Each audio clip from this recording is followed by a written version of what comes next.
Hello दोस्तों, welcome है आपका मेरे चैनल में। और थोड़ा टाइम बाद मैं लॉन्ग वीडियो डाल रहा हूँ।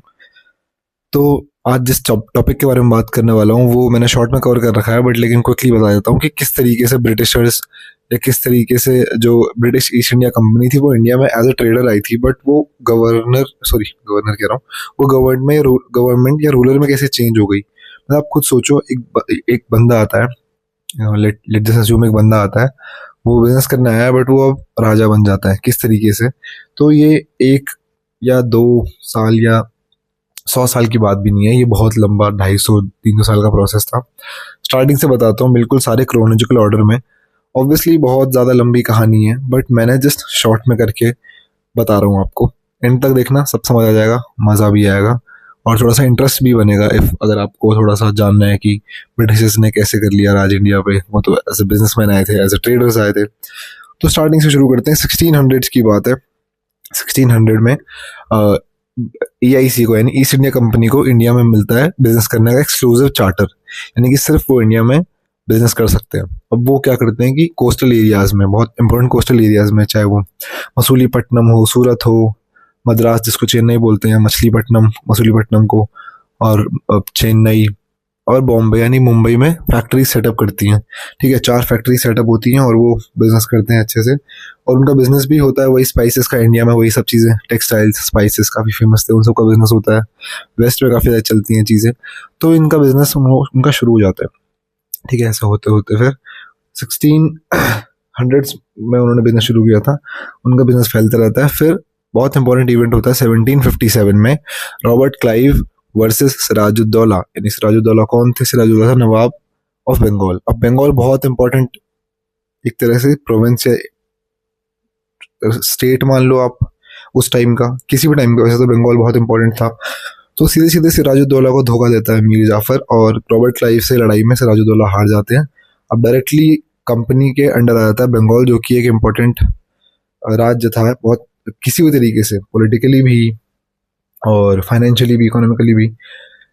तो बंगाल हार जाते हैं। इस तरीके से फिर थोड़ी देर बाद बक्सर भी हार जाते हैं। और फिर 1764 में बहुत इंपॉर्टेंट एक ट्रीटी होती है, इलाहाबाद की ट्रीटी, जिसमें उस टाइम के मुगल बादशाह, उस टाइम के मुगल किंग दीवानी राइट्स दे देते हैं EIC को। अब दीवानी राइट्स क्या होते हैं? यानी रेवेन्यू। मतलब कि अब east India company revenue collect कर सकती है इन बिहार, बंगाल और उस तरह के एरिया में। अब बंगाल उस टाइम पे बहुत ज़्यादा इंपॉर्टेंट था, बहुत फाइनेंशियली स्ट्रांग था। अब इतना ज़्यादा उनका पैसा आने का पूरा, मतलब समझ लो तुम, सिस्टम वगैरह हो गया उनके पास। तो इसी तरीके से फिर वो अपना एक्सपेंशन बढ़ाना शुरू करते हैं। अब उनके पास पैसा भी आ गया, उनके पास पावर तो आ ही गई, तो वो एक्सपेंशन शुरू करते हैं। अब वो एक्सपेंशन करते हैं बाय वॉर्स, मराठाओं के साथ। एंग्लो इंडियन वॉर्स बहुत फेमस है, आपने पढ़ा होगा, एंग्लो इंडियन मराठा वॉर्स। और एंग्लो मैसूर, मैसूर में उनकी वॉर होती है।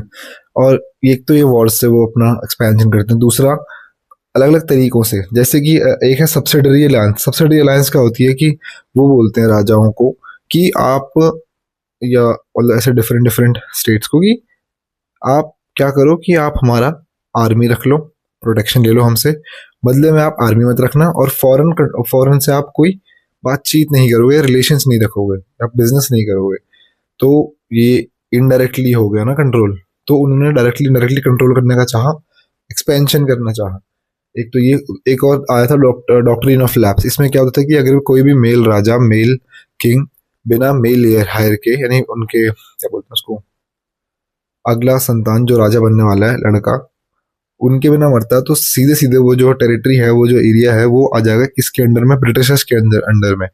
तो ऐसी ऐसी चीजें करके वो एक्सपेंशन करने लग गए बहुत ज्यादा। अब थोड़ा कंपनी टेंशन में आ जाती है, क्योंकि थोड़ा करप्शन बढ़ रहा था।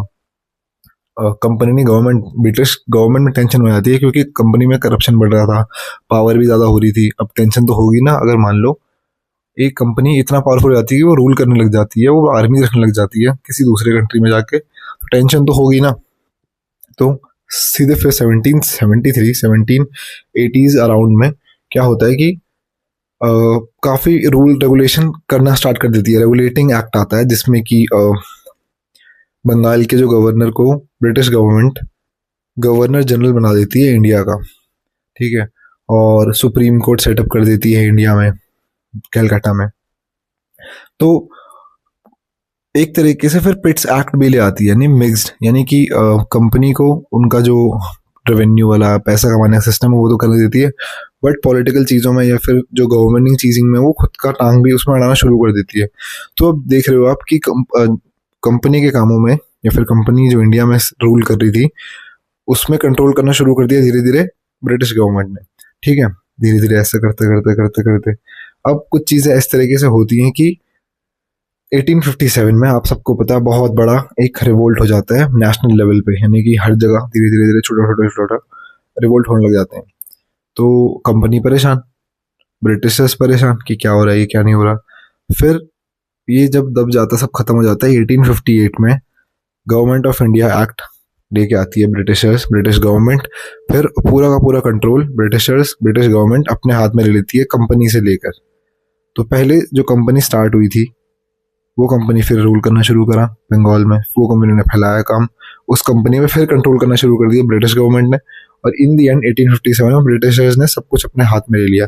तो ये एक क्रोनोलॉजिकल ऑर्डर है, ये इस तरीके का ऑर्डर है कि किस तरीके से एक ब्रिटिशर्स आए, ट्रेड किया और फिर रूल करना शुरू कर दिया। तो ये 100-200 साल की बात नहीं है, 250 साल की बात है, और बहुत सारी और चीज़ें भी है। आपको अगर किसी भी चीज़ के बारे में इस बीच जानना हो तो आप कमेंट कर सकते हो, मैं उसके बारे में वीडियो बना दूंगा। समझना हो मैं वीडियो बना दूंगा, मैं खुद भी पढ़ लूँगा और आपको भी बता दूंगा। अगर आपको इंटरेस्ट है इन सब चीज़ों में तो आप चैनल को सब्सक्राइब कर सकते हो, वीडियो को लाइक कर सकते हो। मैं ऐसे ही कंटेंट आजकल पोस्ट कर रहा हूँ, और देखते हैं फिर। Bye bye.